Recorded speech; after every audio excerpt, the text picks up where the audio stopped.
The other thing I think that agency owners do is, every time they hear a podcast or they read a book or whatever, they've got some new big idea, some new initiative they want to bring into the agency. And so they bring everybody together and they're like, I just read, name a book, right? And so we're now going to be this kind of an agency. We're going to follow this methodology. Well, normally that enthusiasm lasts for 2 or 3 months, and then they read another book, and then it's a chain. And so what they've done is they've trained their employees to not really give the time and attention to every new initiative until it's been around for a while, because they know that it's sort of the flavor of the month and it's going to go away. Wat als je grootste zorg als agency geen slecht kwartaal is, maar een slechte gewoonte? Zoals leidinggevenden die deadlines niet halen, stuurloze teams, kennis die in hoofden zit in plaats van in systemen. Onze gast vandaag is Drew McLellan, adviseur voor onafhankelijke bureaus in de VS en in Europa. Als CEO van het Agency Management Institute coacht hij bureauleiders op winstgevendheid, positionering, processen en ook mensen. Hij is ook de host van Build a Better Agency, een van de populairste podcasts voor bureau-eigenaars wereldwijd. Als er ergens marge verdwijnt, dan heeft Drew er waarschijnlijk al een blog over geschreven. En als er gedoe is in het leiderschap, heeft hij het alles meegemaakt. En wellicht opgelost. Waarom krijg je de scope van projecten maar niet onder controle? Hoe laat je elk teamlid meedenken als een bureau-eigenaar? Vraag het gewoon aan Drew. Hij brengt zowel de no-nonsense inzichten als de concrete tips. En daar houden wij wel van. Welkom bij Agency Life.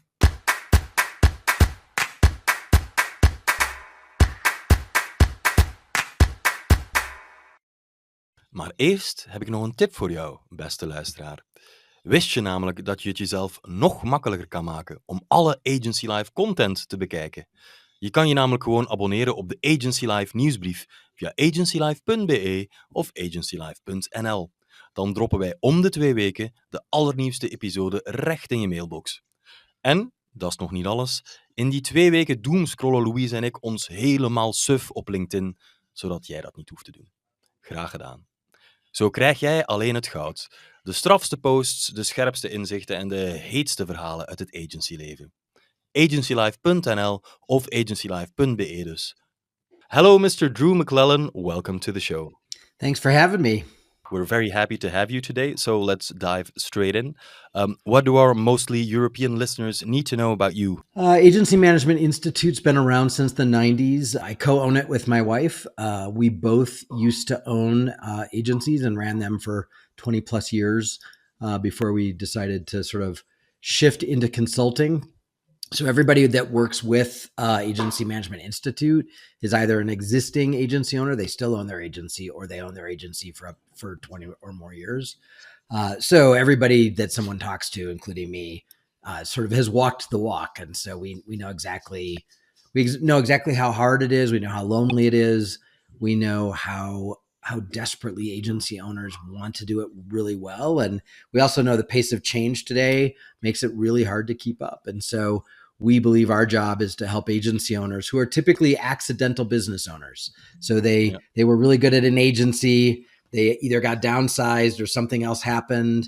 They decided to hang up a shingle. Next thing they know, they have 10 employees and they're looking around going, how the heck do I do this? I didn't go to school for this. And so our job is to help them run the business of their business better. And that's what we spend 7 days a week doing.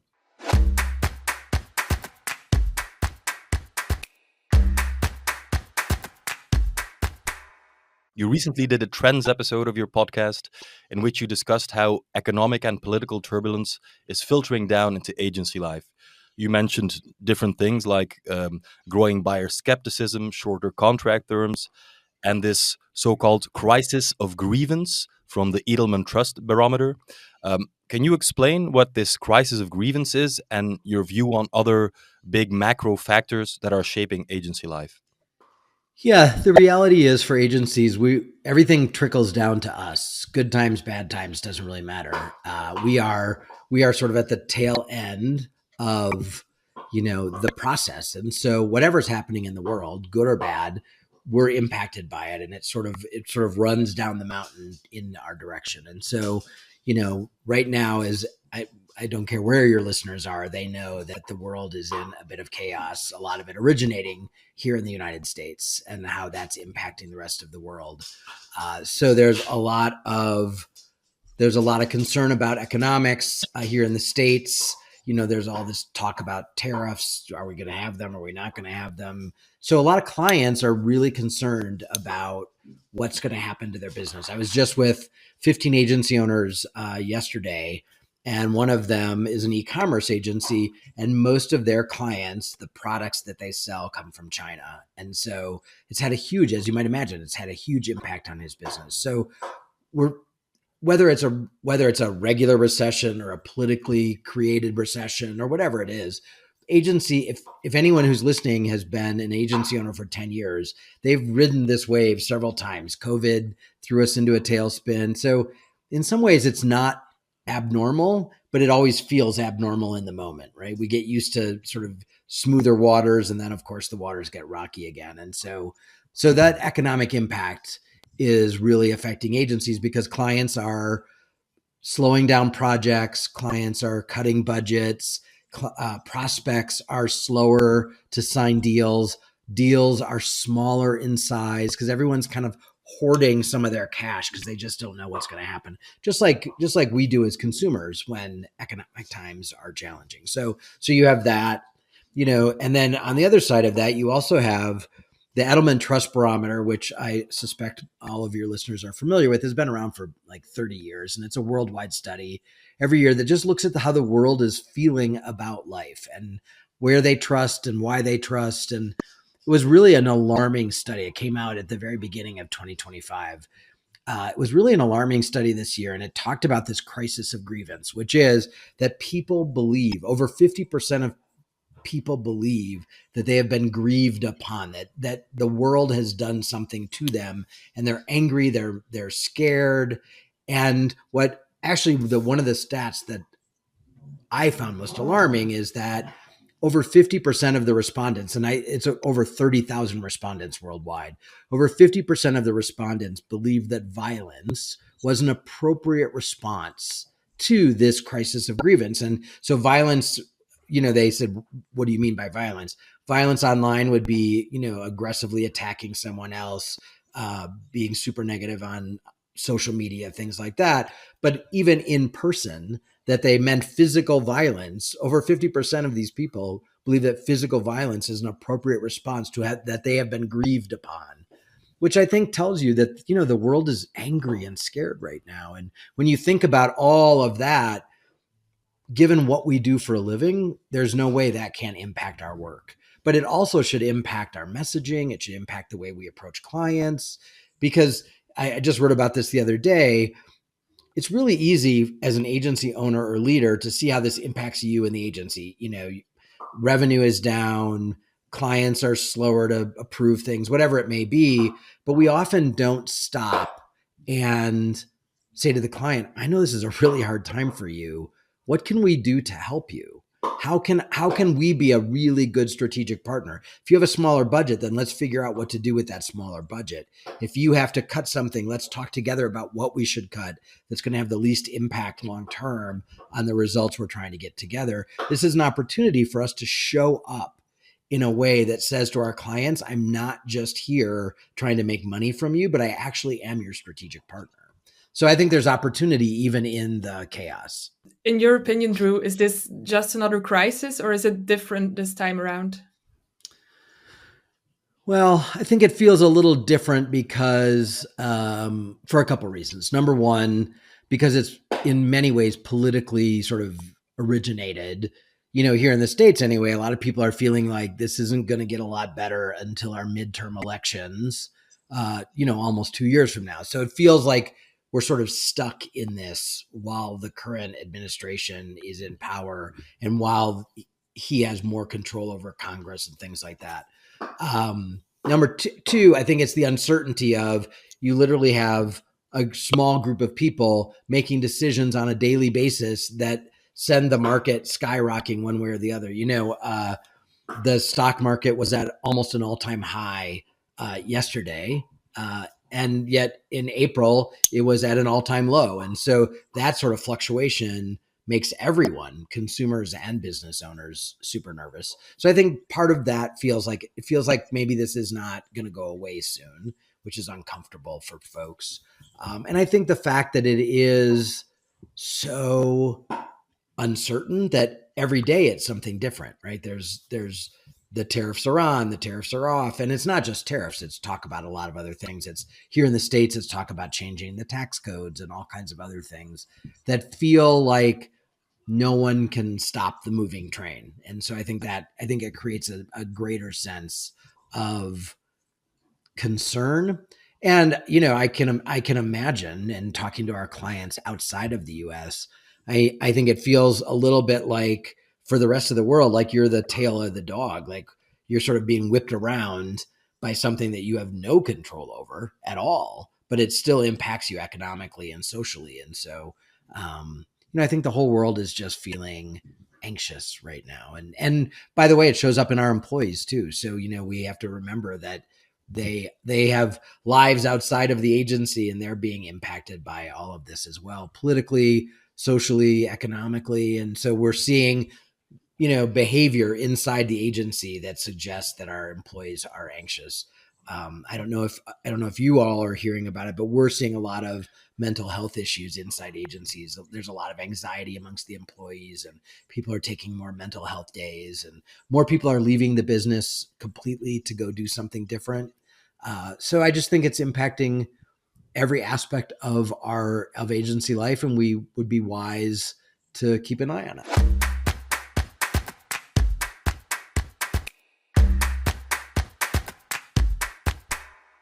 Of course, the crisis you're now talking about is, at least in part, and perhaps a very large part, a crisis of leadership, right? With the powers Right. that be. Now, a topic that comes up frequently in your own content is agency leadership, which, of course, has also all kinds of trickling down effects on the way an agency operates. What's the state of agency leadership today, according to you? I actually think it's in better shape than it has been. I think agency owners came out of COVID, and we talk about that like it was so long ago, but really, when you think about it, the world really got back to work in terms of like getting on a train or, being face to face with clients. It wasn't that long ago that, we were all living in our houses and working from home. I think for the first couple of years after COVID, agency leadership was paralyzed by fear. Everybody was afraid. They had struggled financially in many cases. They were very afraid to ask their employees to come back to an office or do something like that because they were afraid people were going to leave. We had the Great Resignation where people were just opting out of working for a period of time. So I think there was a lot of uncertainty that led to a lot of fear. And one of the things that I'm celebrating right now is it feels like agency owners have finally decided to run their business the way they should run their business. So if they think they should be back in the office X number of days a week, they're mandating that. If they think that they should change their pricing, they're doing that. So on the one hand, I think agency leadership is actually stronger than it's been in the past. On the other hand, I think change is happening so fast. So we host a conference every May called the Build a Better Agency Summit. And my keynote this year was all about this sense of uncertainty that we're feeling. And that the reality is, when you look back historically, we're always, the one thing that you can be certain of is there's going to be uncertainty. And we sort of have to get over freaking out every time something changes, because something's always changing. And we have to learn how to manage in uncertainty, because that's the world today. And you think about everything that's coming at agencies today, more demands for more transparency about pricing. How are you going to weave AI into your organization? The changing workforce and what their attitudes are about work.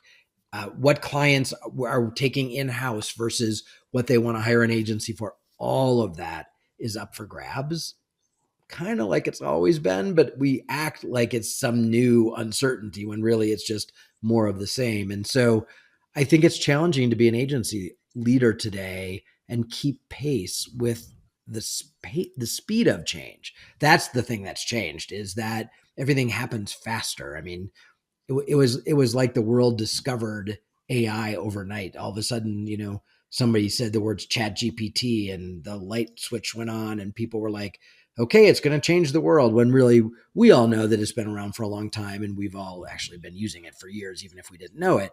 But all of a sudden the world noticed. And so agencies had to scramble to figure that out. And it's just, there's a lot of fast moving change. And I think that's hard to lead through. Mm-hmm. I'm glad to hear you say that you feel that it's better now than it used to be, leadership in agencies. But still, you've written a while ago that agency leaders happen to have some bad habits. They break their own rules, and then the culture in the agency follows. What do you mean with these bad habits? Where do agency leaders fall short? Well, the reality is that for many agency owners and leaders, they believe that the agency should have processes and systems, for example, but they don't actually think they have to follow them, right? They are the exception to every rule inside an agency. And so because they own it or because they're running it, they feel like the things that they're asking the rest of the team to do, daily timesheets, things, super simple things like that, they feel like they're exempt from those things. And what that does is it says to the team, this really can't be that important because he or she is not doing it. And so therefore, I don't have to do it, or I don't have to lean into it the way that they're saying. The other thing I think that agency owners do is, every time they hear a podcast or they read a book or whatever, they've got some new big idea, some new initiative they want to bring into the agency. And so they bring everybody together and they're like, I just read, name a book, right? And so we're now going to be this kind of an agency. We're going to follow this methodology. Well, normally that enthusiasm lasts for 2 or 3 months, and then they read another book, and then it's a change. And so what they've done is they've trained their employees to not really give the time and attention to every new initiative until it's been around for a while, because they know that it's sort of the flavor of the month and it's going to go away. And so a lot of our habits around constantly changing things up, around not following our own systems, around my mom used to always say, when she was telling me to do something and I would say, well, you don't do that. And she would say, I'm the mom, I don't have to do it. Well, and so for me, that meant, well, maybe I don't have to do it too. And our employees are no different than that, right? So we have to walk the walk. If it's really important to the agency, it's particularly around systems and processes. We as agency people don't love systems and processes, even though they are essential for an agency over a certain size. When you're 5 people, it's easy to keep everything in your head and, everyone has sort of that tribal knowledge, but you get much bigger than that. You've got to have a really good traffic system and all of that to make sure that you're not dropping balls and letting clients down. And when agency leaders disregard that, what they do is they just weaken it throughout the entire organization. You said something interesting just now, because earlier you were talking about adaptability, but now also about not jumping every new hoop and looking for change every 2 weeks. So I guess as an agency leader, you have to find that balance, right? Yeah, you're right. So there's nothing more dangerous than an agency that looks exactly like it looked 3 years ago. I mean, that you just can't sustain it. You have to keep evolving with not only just the culture and the trends of the world, but the tools and the technology that we have available to us and the kinds of work that clients need us and want us to do. So that absolutely. But when you think about it, those are the big evolutions. That's not, I read a book and they have a new way of hosting meetings and we're going to do that. And then you do it for a month and then you let it go. It's really more wholesale, bigger, deeper changes, trend-driven changes that we have to really stay ahead of. So yes, we have to keep adopting and adapting the agency as the world changes and as our clients' needs change. But I think being thoughtful about it. And so what that really is one of the mistakes most agency owners make is if I said to an agency owner, where's your agency going to be in 12 months? Where's your agency going to be in 24 months, 36 months? And be specific and tell me how and why you're going to be that. They can't answer that question. So maybe they can say, oh, we're going to double in size. that everybody wants to double in size, even though they don't really think about what the cost of that in terms of the stress on the team or whatever that may be. But they don't really have a vision, a clearly articulated vision for where they're going. And when you know where you're going, it's much easier to avoid the detours that actually don't get you to that destination. So I think one of the big mistakes agency owners make is that they don't, other than increasing billings, which everybody has, other than increasing billings, most agency owners really don't have a vision of, here's what culturally I want the agency to look like. Here's structure-wise what I want the agency to look like. Here's client-wise. I want us to have 20 clients and every client to be 5% of our AGI. I don't want to have a gorilla client. Whatever it is, they don't get that specific so that they make a lot of decisions. It would be like me asking you to get into a car and say, hey, I'll meet you in 3 hours, but not tell you what city, and then expect you to be at the right city when I'm waiting for you. As opposed to saying, we're going to this city, put it in your GPS, and I will meet you there. You just get there quicker when you know where you're headed. And so I think that's a huge mistake. Agency owners don't take the time to have that vision, and then more importantly, to articulate that vision to the team. And then now we're talking about, how does the agency evolve?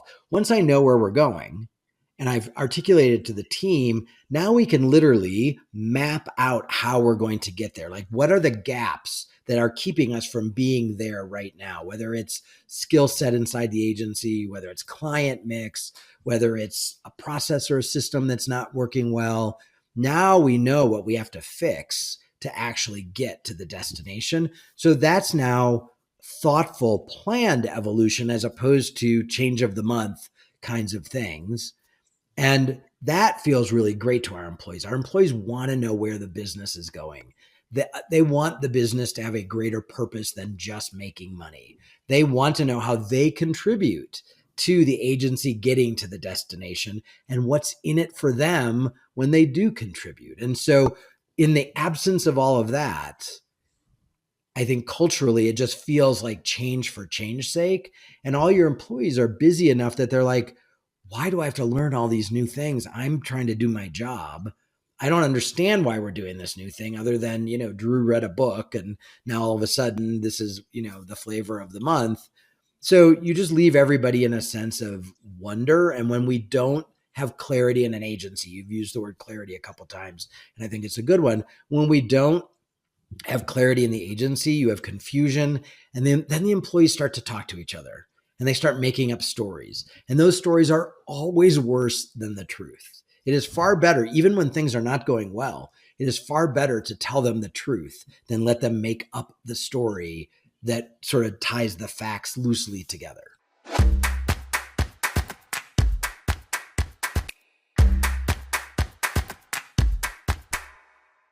Throughout this conversation, I believe we'll come back a couple of times to the importance of articulation, communication, and making clear agreements. And one is about, of course, client feedback and agreements with the customers, the clients. Let's talk a minute about that, because you recently published a piece and it was kind of a template for what you call a feedback approval clause. Now, why is it, according to you, so important to make the client feedback process as clear as possible? Well, I mean, all of the things we just said about assumptions get even more complicated when you add clients into the mix, right? And so clients, there's an expression, you'd be a great business if it weren't for clients and employees.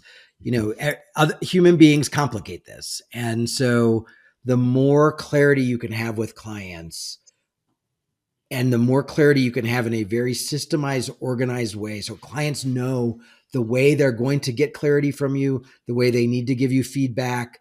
They have a clear understanding of deadlines and what not getting feedback on time is going to do to the deadline. These are the Achilles heels of our business, and have always been the Achilles heels of our business.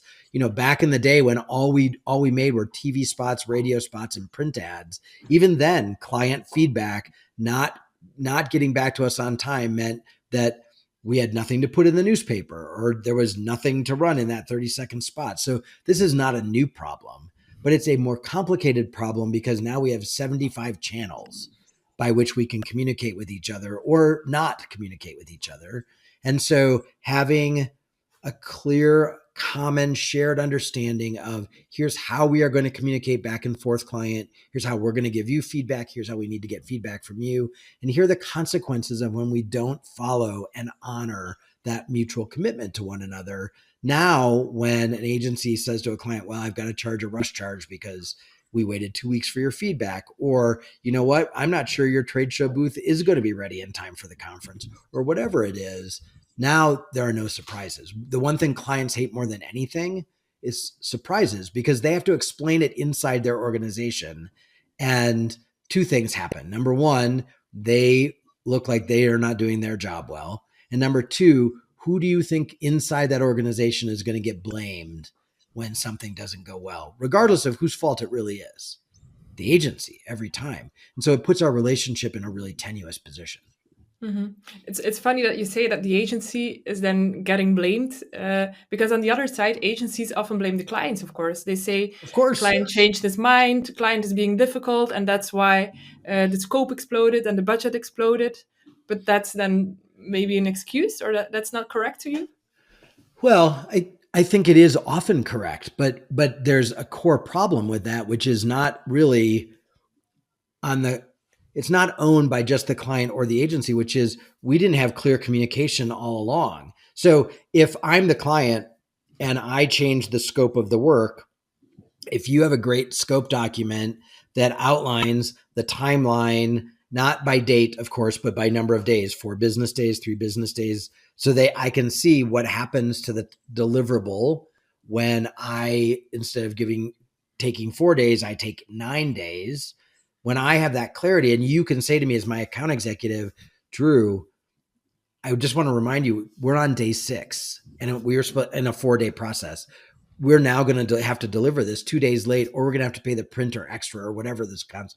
The more clarity there is around everything we do has a consequence on the client side and on the agency side. And when we have a shared understanding of the process and the cost of not honoring the process, and cost could be a lot of things. It could be deliverables. It could be actual cost. It could be embarrassment inside the organization. Then we can work better together. Now we're working together on a shared understanding, as opposed to, well, the agency didn't tell me this or the client delayed that. So in some ways, it doesn't really matter why there's a problem, like whose side created the problem. We have to stop thinking of this as an adversarial relationship where it's someone's fault, their fault versus our fault. We have to figure it out together. It is to our advantage to deliver great work on time and on budget to our clients. And so we want to help them get great work on time and on budget. It is very important to them that they get great work on time and on budget. We have a shared goal. We just often don't have a shared system or process that helps us get to that goal. Mm-hmm. When you say it like that, it almost sounds like a no-brainer to set out this framework for communication and to put these agreements on paper. Why do you think that agencies and clients don't always do this when it seems so easy? I think we don't do it because everything is moving so fast that we say in our own head, I don't have time to write up the change order. I don't have time to fill in the blank. We're just going to get it done, or we're just going to move forward. And rather than slowing down for a moment and honoring the process, what we do is we set ourselves up for failure by being convinced by ourselves and the world that we just don't have time to do it properly. And this one time, we're going to do an end run around the system. But the reality is, in most agencies, this one time is most of the time. Mm-hmm. We don't follow our own systems and processes. Most agencies have them. So anybody listening, they're going, well, we have a process. Having it and following it religiously 100% of the time are two very different things. And I will tell you, so we see the full finances of, 300 or 400 agencies that we work with. And the agencies that are delivering 20, 25% profit to the bottom line are the agencies that have a well-defined process and are adamant about following it and don't allow clients or employees to do an end run around their own system or process. Do you think there's also an element of agencies not wanting to go into a difficult conversation out of fear of losing a client? Yeah, but again, this is the myth, right? That I'm going to have this hard conversation with a client. But if it's sort of like writing a prenuptial when you're getting married, right? When you're getting married and you're in love and you're planning the wedding, that's the perfect time to do the prenup because there's no conflict in the moment. We're not triggering any of the prenup rules, right? But so for an agency, having a kickoff meeting that says to a client, here's how we work with our clients. Here's the process. And then teaching the client that process while we're still in the honeymoon phase with the client, while everybody's excited to work together. And then we actually use the process right off the bat when there's no conflict, when there's no pressure, when there's no deadline.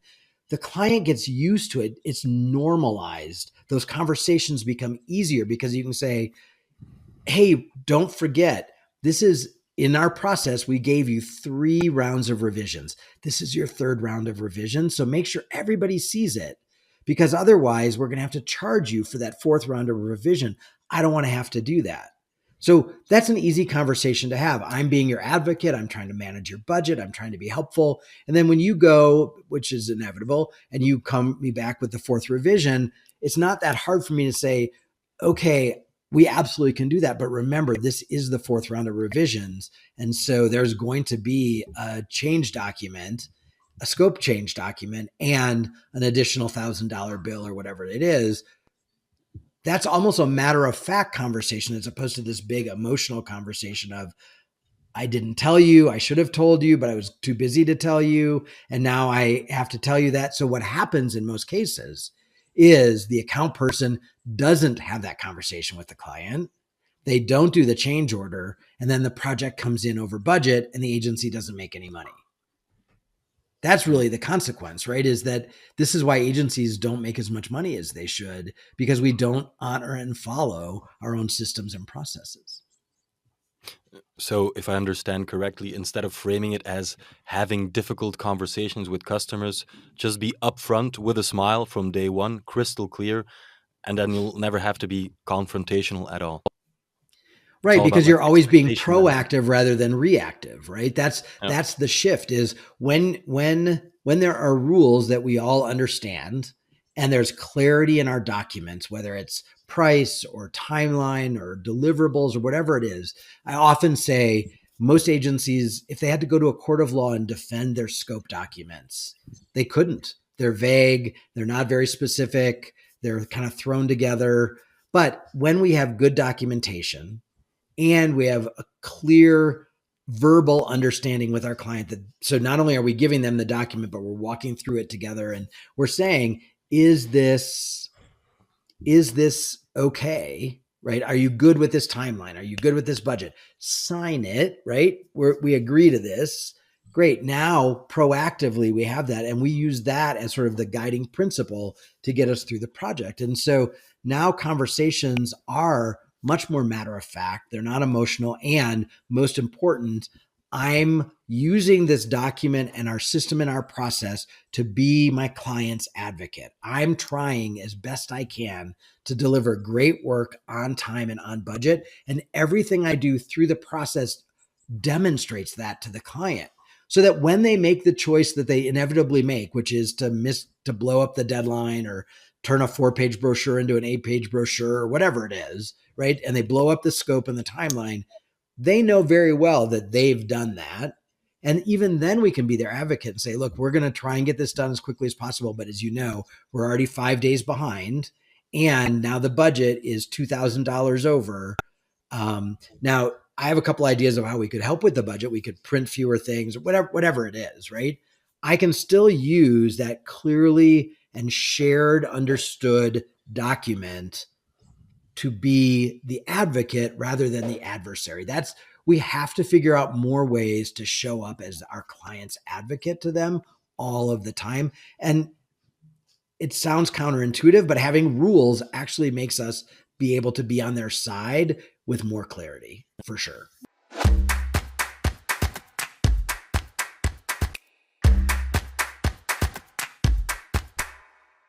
We've talked a lot about budget. I'm wondering, do you think that this managing of the budget with these agreements to help you with, do you think this is the responsibility of the account team and account executives, or should everyone be aware of the finances of a project and of the agency? Everyone has to be aware of it, right? Because everyone is throwing something into the pot to make the soup. And so if we want the soup to taste good, everyone has to understand what we're doing together. So if I'm the copywriter, I have to understand not only what I'm writing and why I'm writing it, but I have to understand I only have 3 hours to do it. And that if I go over my 3 hours, then that means somebody else loses an hour to do their job, or we lose money, one of the two, because I've chosen to go over. Now that's different than if the client makes 300 changes or whatever. But yeah, everyone has to understand. And a budget is a promise that we've made to a client.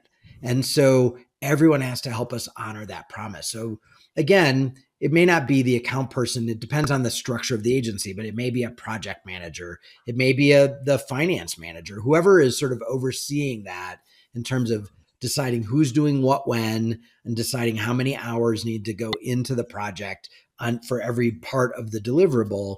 But we have a shared responsibility to know what our part is and how much time and energy we can put into it.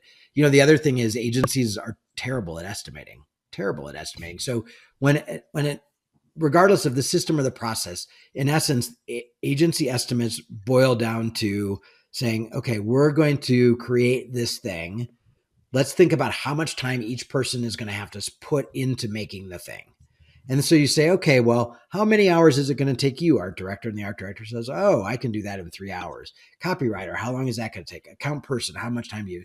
But everyone gives the number as though the day was perfect, that there were no interruptions, that they got 8 hours of sleep, that, they're not worried about their mom's health, whatever. We always underestimate how long the project's going to take. So we set ourselves up to fail from the very beginning. So one of the things that we teach in some of our workshops is a hack where we're like, okay, figure out what the budget is, what you think you're going to present to the client, and then multiply it by 1.3. That's actually the budget you should present to clients. And that's not padding the budget, by the way. That's actually just being more accurate about how much time it's going to take to do it. And when you do that, now you've given yourself the breathing room to actually deliver good work and be profitable at the same time. I've yet to find a way. So someone can say, historically, we can go back and look. Right. But that's assuming every human being did their timesheet accurately, which we know the likelihood of that, if they even did their timesheet. And there's just so many factors. It's just easier to apply that hack and know that you're always going to be wrong. So just give yourself a little bit of wiggle room. I've seen you argue that this financial awareness is one of the best ways to keep people motivated and keep them on board. Now, what can that look like in practice for the average agency? Yeah, so it's interesting. Most agency owners don't understand agency math. Agency math is not typical accounting. It is unique to our business. So first of all, the owners have to understand it. They have to understand, for example, that gross billings are absolutely irrelevant. We can be looking at two agencies that their gross billings are $10 million. One is a media agency and one is a PR firm. The PR firm is going to have 100 employees. The media agency is going to have 5 employees because most of their gross billings are cost of goods. It's the media and it goes right back out the door. So the only number that matters in agency life is adjusted gross income. So that's gross billings minus your cost of goods. And AGI, or adjusted gross income, is the money that an agency owner gets to use to run the business. So you spend that money in 3 ways. You spend it on people, so loaded salaries. You spend it on overhead, and hopefully there's profit left over. So first of all, agency owners need to understand agency math. Then what they have to do is they need to explain it to their employees. You can't ask your employees to help you run a profitable agency if they don't understand what they do to either help or hurt profitability. They cannot be a partner in sort of fiscal responsibility and a financially sound agency if they don't understand it. So having some very simple KPIs, doing some very simple examples of agency math and helping people understand it is critical to the employees being able to contribute in a positive way. However, unlike the agency owner, there's no motivation for them typically to care if the agency is 5% profitable or 10% profitable. So you also have to build a bonus structure that allows the employees to share when we do this well together and when we all understand what a healthy agency financially looks like. There is money left over every month, every quarter, every year that you, the employee, get a part of because you helped us build that bottom line to be as healthy as it is. When you have that ecosystem in place, now all the employees care if the agency is profitable. When you think about it, when you're an employee and you get the same paycheck, regardless of how profitable the agency is, unless the agency is in big trouble and you're worried about losing your job, why in the world would I spend extra time and effort to make sure the agency is profitable? Because by the way, I think the agency owner makes a lot more money than he or she really does. I think they're richer than can be, when really oftentimes agency owners are the last ones to get paid. And if somebody's not going to get paid because times are tough, it's the agency owner first. But the employees don't see it that way. And that's our fault because we haven't educated them.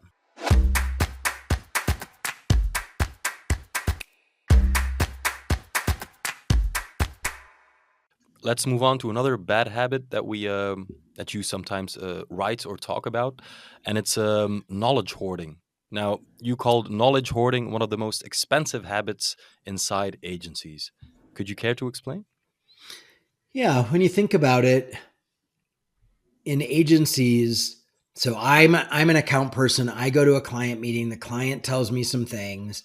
If there's, again, not a way for me to communicate that information that I just got about the client's business back to the team. So I have it. It's in my brain. We call it tribal knowledge, right? It's in my brain. So I'm in essence hoarding it because I'm not sharing it. No one in the agency, if you stopped anyone in any agency and we said, hey, are you purposefully withholding information that makes everyone else's job harder and they don't do as good a job? No one is going to say, yes, I do that on purpose. It's fun for me. I love that. But the problem is we don't have a methodology to get that out of my brain into the hive collective of the business. And so one of the things we've been talking to a lot of agencies about is how do you create, if you will, a digital file cabinet of some kind? And with tools out there today, some sort of a learning system where you can collect all that information about the client and everyone can go there and find it. So again, it may be 2 months after a scope is written and the account team has met with the client that work trickles down to the creative team or somebody who's developing code for a digital project or whatever it is. That information should be somewhere that I can go. So it's been passed to me. It's finally my turn to touch the job. It's already been in the business for 2 months. I should be able to go somewhere and get the download on all of that. And, you can argue that you can have a marketing brief, you can have a creative brief, but a lot of it is just data about the client. And it's not that hard to have that dossier, that digital dossier of information so that everybody is in the loop. But we don't think about it that way. I'm either driving home from the client meeting or I'm hopping from one Zoom meeting to another Zoom meeting. And it doesn't occur to me that there are 5 other people in the agency that need to know what I just heard. And we're human beings. So in the moment, I know they need to know it. An hour from now, I may have forgotten all about it, right? If somebody asks me about it, I can recall it, but now it's not top of mind for me to share with others. So we have to have, again, a system or process for sharing that information out to the teams and a place to collect all of it so someone can go find it. And again, with AI, there's all kinds of tools that allow you to do that, right? What kind of signs should agency leaders be looking out for that their agency might fall victim to knowledge hoarding? Because I can imagine it's not always easy to spot or to know.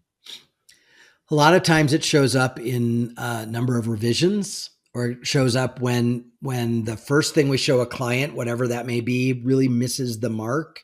And the client goes, I told you that fill in the blank. And the account person is like, oh, right.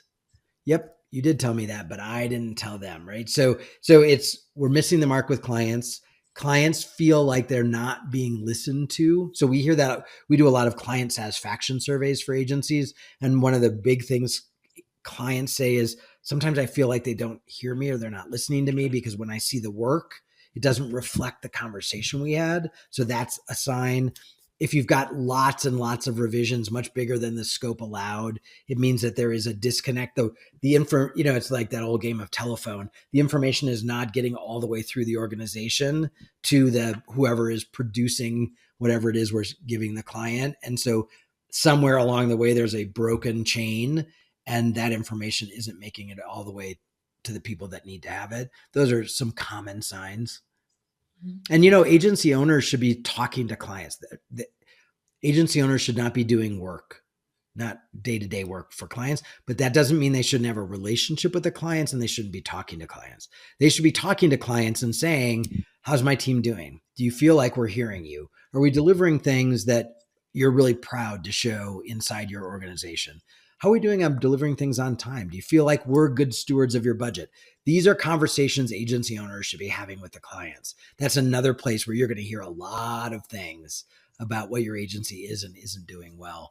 And an agency owner that is in too much client work doesn't make the time to have those kind of conversations. And guess what? If the agency owner isn't having those conversations, no one is.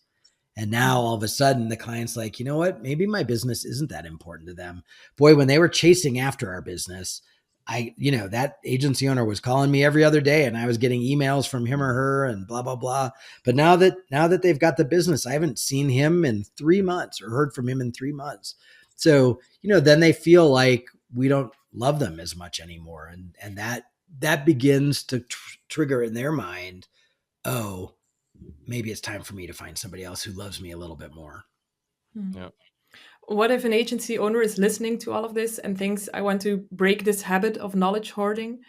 What would be a good first step for them to take? I think a good first step would be to put together a task force of so you've got somebody around the table from every department, and say, all right, let's talk about how does information flow through the organization today?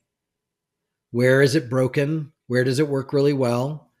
Because it may be that they have part of a system, or they have something that works some of the time, and they just need to tighten up some nuts and bolts to make it better. Or it may be that they don't have anything at all and they need to build something from scratch. But most agencies have something rudimentary. It's just that everybody doesn't follow it.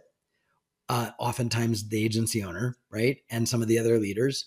It's not followed all the time, or there are places where there's sort of a kink in the process that needs to be straightened out. And so looking at what exists and how do we just make that better would be my first step. And how do you prevent that from becoming just another process that people, because you've said earlier, agency people don't like processes. Right. So how do you avoid it from becoming just a more complex process that then doesn't get followed anyway?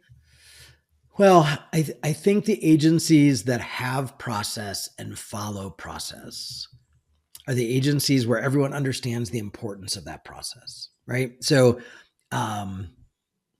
when our kids were little, I used to often say, we don't have a lot of rules, but the rules we have are absolute. And there are consequences to not following the rules. And I think the same thing can be true. We don't have to have 97 processes inside our agency, but the processes we have to be absolute, and everyone needs to follow them. So first of all, I think it's about being clear about what processes are necessary in the agency for the agency to deliver amazing work and create a great work culture for the staff. It's not just all about the clients, right? It's also about, it makes my job easier if someone's not knowledge hoarding and I have adequate time to do my job, right? So what processes do we need to be successful internally and externally? And then without a doubt, you're right. Oftentimes processes get bloated. We get brought into agencies and they'll show me, well, it takes 6 weeks to do this very simple thing. And I'll be like, show me why it takes. And I look at their process and I'm like, good Lord, this is ridiculous. Like, you don't need this much process to build a highway, let alone to build a digital ad. And so we can simplify the process. I think it also requires that the processes you have that are absolute get checked every quarter, that we come back together and say, what's working, what's not working? Could we make it better? Is there a tool out there that didn't exist 3 months ago or a year ago that would make this a better process?